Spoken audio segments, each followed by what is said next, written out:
Wall Street Journal just crossed. Here it is. This is the headline sentence. President Trump personally directed an effort in February to stop Stormy Daniels from publicly describing an alleged sexual encounter with Mr. Trump. People familiar with the events say. Here's the point. This sets the timeline back further than where the president said he didn't know anything about this. He didn't know anything about payments. This was Michael Cohen just doing something really nice for his friend, the president. And so this shows direct involvement. Oh, and the president also directed his son, Eric Trump, according to this report, to help with this in the effort to silence Stormy Daniels. And it shows for the first time the direct involvement of the president and his son. Jeffrey. Well, it stands to reason that the president was highly exercised about this. We didn't know this until the Wall Street Journal reported it, but it is certainly in keeping with the president's continued involvement with his companies, notwithstanding his claim that he wouldn't be, and also just the fact that he is deeply engaged in the legal fights against him.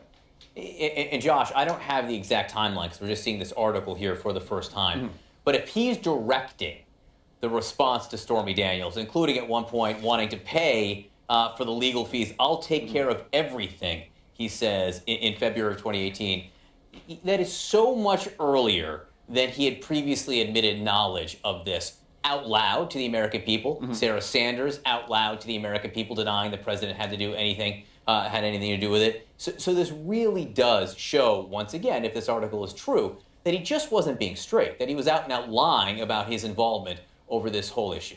Now, what this article shows is that at every step, the president and his aides have intentionally misled reporters as to what happened. The original Wall Street Journal article reporting the Stormy Daniels allegation appeared on January 12th. At that time, Trump claimed to have absolutely no knowledge. The White House said he had no knowledge of payments, of anything having to do with the National Enquirer. About a month later, it turns out there were payments. The president's line then was he didn't know about them in advance and only found out later. Now we find out not only did he know about it at the time, but he was directing this response. And so it just shows that the entire pushback literally from day one has been a lie. Lies. I mean, not untruths, he didn't have the information, but if this article is right, he was just lying. It certainly appears that way. I mean, it's possible some of his staff didn't know the full truth, or he didn't confide in them, or wasn't honest with them. But certainly everything he'd said about how he didn't know in advance, about how this was something that Michael Cohen was only doing on his own, none of that was true, according to this article. There's also a no comment from several key players: Jay Sekulow, the president's lawyer, the Trump Organization, and Lanny Davis, Michael Cohen's lawyer. So I don't know. Your thoughts? I mean, I think that Americans, again, have sort of decided in their mind whether or not the president knew about Stormy Daniels.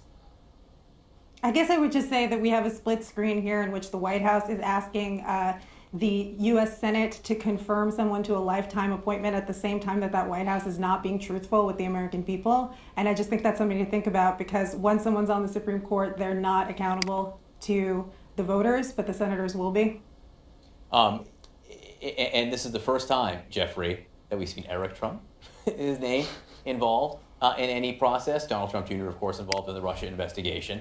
This is unpleasant to be tasked with getting rid of your father's alleged paramour. Yes. No, I mean it's an unpleasant story, but it just shows how concerned the president was from day one about this, and it turns out for good reason, because this story has blown up in his face. It is it's a major embarrassment. Whether it has changed anyone's mind about who Donald Trump is, I don't know. I mean, even looking at these polls about Kavanaugh, basically any question you ask comes out about the same way. 55 to 60% of the public disagrees with Trump, doesn't like Trump. 35 to 40% is supportive of Trump. It doesn't matter whether it's tax cuts or Stormy Daniels or the children at the border. People are, I mean, just the questions almost always come out the same way. Right. And again, we have the president on tape talking about payments in relation to the Karen McDougal matter in the National Enquirer here. So this just goes to that same point. This is a terrific report from the Wall Street Journal, I think, that raises a whole bunch of new questions about just how honest or dishonest the president has been with the American people on this matter.